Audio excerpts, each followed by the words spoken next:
Viewers সবাইকে স্বাগত এই চ্যানেলে। প্রথমেই আমি একটা কথা জানিয়ে রাখি যে চ্যানেলের নাম পরিবর্তন হয়েছে।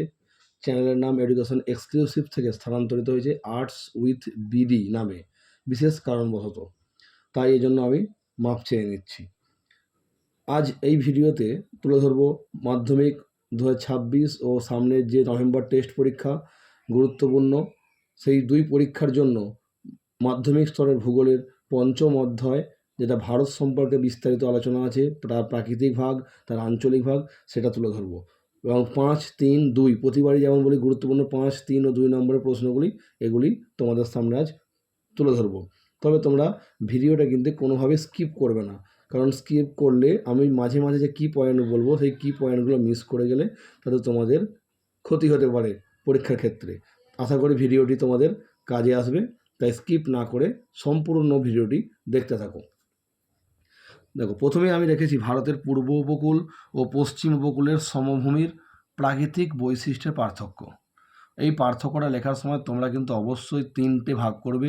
একদম বাম দিকে করবে হচ্ছে পার্থক্যের বিষয় বা ভিত্তি, তারপরে লাগে পূর্ব উপকূল আর পশ্চিম উপকূল, তারপর যেমন পয়েন্টে পার্থক্যগুলো লেখে সেইভাবে লিখবে। আর একদম লাস্ট পয়েন্টে তোমরা বিষয় করবে চিত্র।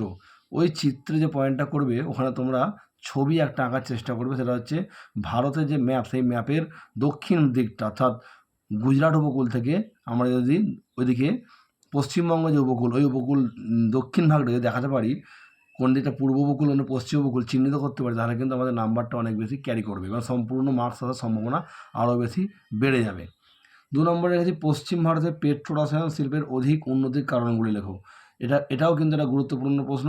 তবে এক্ষেত্রেও তোমাদেরকে কিন্তু ম্যাপ আঁকতে হবে। ওই যে বললাম, ভারতের দক্ষিণ দিকের অংশটা আঁকার চেষ্টা করবে এবং দেখাবে যে পশ্চিম ভারতে কোথায় কোথায় পেট্রো রসায়ন শিল্প রয়েছে। যেমন তোমরা জামনগর দেখাতে পারো, মুম্বাই দেখাতে পারো, ট্রম্বে দেখাতে পারো, এগুলো চিহ্নিত করে দেবে। অবশ্যই পেন্সিলে ছবি এঁকে ছবির নিচে চিত্র এবং কী চিত্র বলে কিসের ছবি আঁকছো চিত্র বলে সেটা পয়েন্ট আউট করে দেবে।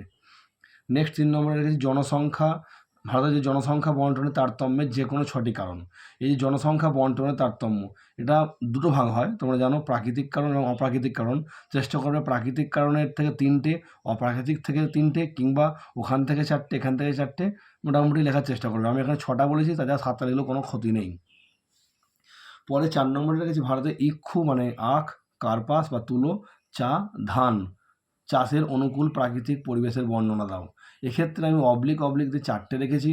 এই 4টের মধ্যে পরীক্ষাতে একটা দেবে, কিন্তু আমাদেরকে 4টে দেখে যেতে হবে। বিশেষ করে এই ধরনের যে প্রশ্নগুলো আসে যে অমুক চাষের অনুকূল প্রাকৃতিক পরিবেশগুলো আলোচনা করো, এক্ষেত্রে প্রত্যেকটা পয়েন্ট তোমরা একটু ফলো করে দেখবে যে প্রত্যেকটা পয়েন্টে কিন্তু এক। উষ্ণতা, বৃষ্টিপাত, আর্দ্রতা, মাটি, শ্রমিক, মূলধন, পয়েন্ট এক। শুধুমাত্র কি মানা ওই যে উষ্ণতা, কারো উষ্ণতা কম লাগছে, কারো উষ্ণতা বেশি লাগছে, এইগুলো আমাদেরকে একটু নজরে রাখতে হবে। আর অবশ্যই কিন্তু ভারতের ম্যাপটা এঁকে দেখাতে হবে কোথায় আখ চাষ হয়, কোথায় কার্পাস চাষ হয় বা ধান চাষ হয়। এগুলো পয়েন্ট আউট করে দিলে কিন্তু পূর্ণ মার্কস সম্ভাবনা একদম প্রবল আসবেই। 5-এ রেখেছি ভারতের পশ্চিম হিমালয়ের প্রকৃতির সংক্ষিপ্ত বিবরণ দাও। এই প্রশ্নটা খুব বিশেষ গুরুত্বপূর্ণ, কারণ এটা বহুদিন পড়েনি। খুব সম্ভবত মানে 2020 এরকম সাল করে পড়েছে, তারপর দীর্ঘদিন প্রশ্নটা পড়েনি। তাই এবারে এটা একটু আসার সম্ভাবনা জোরদার রয়েছে। এক্ষেত্রে কিন্তু অবশ্যই আমাদের যে হিমালয়ের যে পশ্চিম ভাগটা, সেটা ছবি এঁকে দেখাতে হবে এবং সে সম্পর্কে লিখতে হবে। নেক্সট রেখেছি পূর্ব ও মধ্য ভারতের লৌহ ইস্পাত শিল্প গড়ে ওঠার প্রধান প্রধান কারণগুলি লেখো। ওই সেই একই পয়েন্ট, পরিবহন, তারপর হচ্ছে তোমাদের কাঁচামাল, জলের ব্যবস্থা, বিদ্যুৎ, শ্রমিক, এই একই পয়েন্ট ঘুরে ফিরে এই ধরনের প্রশ্নগুলো আসে। তাই পূর্ব ও মধ্য ভারতের লৌহ ইস্পাত শিল্প, এই কারখানাটা গড়ে ওঠার যে অনুকূল পরিবেশ, সেটা তোমরা অবশ্যই দেখে যাও এবং ছবিটা অবশ্যই আঁকতে হবে এবং চিহ্নিত করতে হবে কোথাও রৌরকেল্লা বা দুর্গাপুর বা তামিলনাড়ু বা আমাদের যে অন্ধ্রপ্রদেশ বিশাখাপত্তনমে কারখানা রয়েছে, সেগুলো একটু ম্যাপে দক্ষিণ অংশটা আঁকবে ভারতের, দিয়ে চিহ্নিত করে দেবে। নেক্সট রেখেছি ভারতের নগর গড়ে ওঠার প্রধান প্রধান কারণ, অর্থাৎ কোনো শহর কোন কোন কারণের জন্য গড়ে উঠতে পারে, সেই কারণগুলোকে আমাদের আলোচনা করতে হবে। নেক্সট দেখো, উত্তর দক্ষিণ ভারতের নদীগুলির মধ্যে প্রাকৃতিক বৈশিষ্ট্যগত পার্থক্য। এটা ওই বারবার বলছি, পার্থক্য লেখার সময় কিন্তু অবশ্যই বিষয় লিখতে হবে, এটা তোমরা নজর রেখো। আর চেষ্টা করবে 5 নাম্বারে যেহেতু 6 থেকে 7টা পার্থক্য লিখতে, তবে টু দ্য পয়েন্ট অ্যান্সার লিখবে, বেশি ফেনিয়ে বা বাড়িয়ে লেখার কোনো প্রয়োজন নেই। নেক্সট, ভারতের জলবায়ু নিয়ন্ত্রণের প্রধান কারণগুলি ব্যাখ্যা করো। এটাও তোমরা স্টার মার্ক করে রাখতে পারো, এটাও একটা খুব ভালো প্রশ্ন। নেক্সট, পশ্চিম ভারতে কার্পাস বয়ন শিল্প অধিক উন্নতি লাভ করেছে কেন? অর্থাৎ পশ্চিম ভারতে কার্পাস তুলো বা কার্পাস বয়ন শিল্প বা বস্ত্র শিল্প কেন উন্নতি লাভ করেছে? এক্ষেত্রেও তোমাদের কিন্তু ভারতের ওই দক্ষিণ অংশটা এঁকে পশ্চিম ভারতের দিকে দেখাতে হবে যে কোথায় কোথায় কার্পাস বস্ত্র বয়ন শিল্প আছে, যেমন আহমেদাবাদ বা মুম্বাই, এই সমস্ত অঞ্চলগুলো চিহ্নিত করতে হবে। নেক্সট হচ্ছে ভারতের পরিবহন ব্যবস্থার গুরুত্ব, অর্থাৎ পরিবহন যে ব্যবস্থা সেটা হচ্ছে আকাশপথ হোক, স্থলপথ হোক, সড়কপথ বা জলপথ, এই যে পরিবহন ব্যবস্থা কী গুরুত্ব, কী প্রভাব ফেলেছে আমাদের মধ্যে, এটা আমরা লিখতে হবে বা আমাদের লিখতে হবে। এবার আমি 3 নম্বরে কিছু প্রশ্ন বলবো, যেমন ভারতের অরণ্য সংরক্ষণের উপায়গুলি লেখো। এটা খুবই একটা কমন প্রশ্ন এবং খুব সহজ প্রশ্ন। কীভাবে আমরা অরণ্যকে সংরক্ষণ করতে পারবো, গোটা 4-5 পয়েন্ট আমরা লিখে ব্যাখ্যা করে দেবো। নেক্সট হচ্ছে আধুনিক যোগাযোগ ব্যবস্থা বলতে কী বোঝো? আধুনিক যোগাযোগ ব্যবস্থা কি? আধুনিক যোগাযোগ ব্যবস্থার মধ্যে আমরা কিন্তু ইন্টারনেট বলতে পারি, ইমেল বলতে পারি, SMS বলতে পারি, MMS বলতে পারি, এই সমস্ত কিছু। তার সঙ্গে অবশ্যই কিন্তু এই যে আমাদের পরিবহন বা ইমেল বা আমাদের পরিবহন যে গণপরিবহন, সেটা রেল, সড়ক, এ সংক্রান্ত বিষয়গুলো একটু লিখতে হবে। নেক্সট হচ্ছে ভারতের শিল্প গড়ার ক্ষেত্রে কাঁচা মালের প্রভাব, অর্থাৎ একটা কাঁচা মাল কীভাবে একটা শিল্প গড়তে হেল্প করে, এটা উদাহরণ সহযোগে কিন্তু লিখতে হবে। যেমন যদি আমরা দেখি যে যেমন আসানসোল যে শহরটা, সেটা কেন হয়েছে না, সেখানে যে কয়লা পাওয়া যাচ্ছে কাঁচামাল, তাকে ভিত্তি করে কিন্তু শহর তৈরি হচ্ছে। নেক্সট হচ্ছে ভারতের ক্রান্তীয় চিরহরিত ও ক্রান্তীয় পর্ণমোচীর পার্থক্য। অর্থাৎ ক্রান্তীয় চিরহরিত কি? যার পাতা সারা বছর সবুজ থাকে। আর পর্ণমোচী কি? যেটা বছরের নির্দিষ্ট সময় পাতা ঝরে যায়, আবার পাতা নতুন করে সৃষ্টি হয়। এই যে উদ্ভিদগুলোর পার্থক্য লিখতে হবে এবং অবশ্যই কিন্তু আবারও বলছি, লাস্টে একটা উদাহরণ যোগ করে দিতে হবে, যে ক্রান্তীয় চিরহরিতের এই অমুক গাছ, ক্রান্তীয় পর্ণমোচীর উদ্ভিদের এর শাল সেগুন একটা উদ্ভিদের নাম লিখতে হবে। নেক্সট হচ্ছে ভারতের সড়কপথ ও রেলপথের প্রত্যেকটি 3টে করে সুবিধা লিখতে হবে। অর্থাৎ সড়কপথের 3টে সুবিধা লিখতে হবে, রেলপথের 3টে সুবিধা লিখতে হবে। আর এর সুবিধা আমার মনে হয় বই না পড়েও একটু যদি ভাবা যায়, তাহলে ভেবে পয়েন্ট করেই অবশ্যই কিন্তু নিজেরা লেখা যায়, যেন বই পড়ার কোনো প্রয়োজন নেই। নেক্সট হচ্ছে পূর্বঘাট ও পশ্চিমঘাট পর্বতমালা, একটু ভুল হয়েছে, আগে একটা কোশ্চেন রয়েছে। ভারতের পশ্চিম বাহিনী নদীর মোহনায় বদ্বীপ গড়ে ওঠেনি কেন? অর্থাৎ পশ্চিম দিকে যে নদীগুলো পড়েছে আরব সাগরে, যেমন নর্মদা, তাপ্তি, এই সমস্ত নদীর মোহনায় কোনো বদ্বীপ নেই কেন? কিছু কারণ অবশ্যই রয়েছে, সেই কারণগুলো আমরা অবশ্যই দেখে যাব, দেখে আমরা পরীক্ষায় লেখার চেষ্টা করব। নেক্সট হচ্ছে পূর্বঘাট ও পশ্চিমঘাট পর্বতমালার পার্থক্য, অর্থাৎ একটা যে পশ্চিমঘাট যে পর্বত রয়েছে একদম পশ্চিম উপকূল বরাবর, আর পূর্ব দিকে রয়েছে পূর্বঘাট পর্বতমালা যে পূর্ব উপকূল বরাবর, এই উভয়ের মধ্যে পার্থক্য লিখতে হবে। কিন্তু অবশ্যই আবারও বলছি, ছবি এতেও লাগবে, মানে পশ্চিমঘাট পর্বতমালা আর পূর্বঘাট পর্বতমালা ছবি এঁকে আমাদের দেখাতেই হবে। মাটি সংরক্ষণ বা মৃত্তিকা সংরক্ষণের পদ্ধতিগুলো লেখো। এটা আমরা বহুবার পড়েছি, 8, 9 পড়ে এসেছি, এখন 10এও আমাদের সিলেবাসের মধ্যে রয়েছে, তাই লেখার ক্ষেত্রে আমাদের কোনো কষ্ট হওয়ার সম্ভাবনা নয়, বা আমরা লিখতে পারবো। নেক্সট, ভারতের কৃষির সমস্যা, অর্থাৎ এই যে ভারতে এত কৃষি জমি রয়েছে, এর কী সমস্যা হতে পারে, এই সমস্যাগুলো আমাদের 5-6টা পয়েন্টের মধ্যে লিখতে হবে। যেমন হচ্ছে প্রাচীন পদ্ধতিতে চাষবাস, কৃষি জমির আয়তনগুলো ছোট, তারপর হচ্ছে টেকনোলজির ব্যবহার কম, এই সমস্ত পয়েন্টগুলো আমাদের ব্যাখ্যা করতে হবে।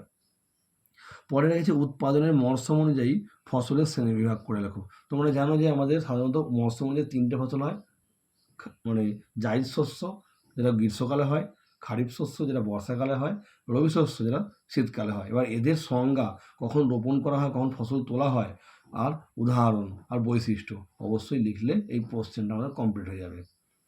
নেক্সট রেখেছি খারিফ শস্য রবি শস্য পার্থক্য, অর্থাৎ যদি আমরা উৎপাদনের মরশুম অনুযায়ী ফসলের শ্রেণীবিভাগ করে ফেলতে পারি, তাহলে কিন্তু আমাদের খারিফ শস্য রবি শস্য পার্থক্যটাও হয়ে যাবে।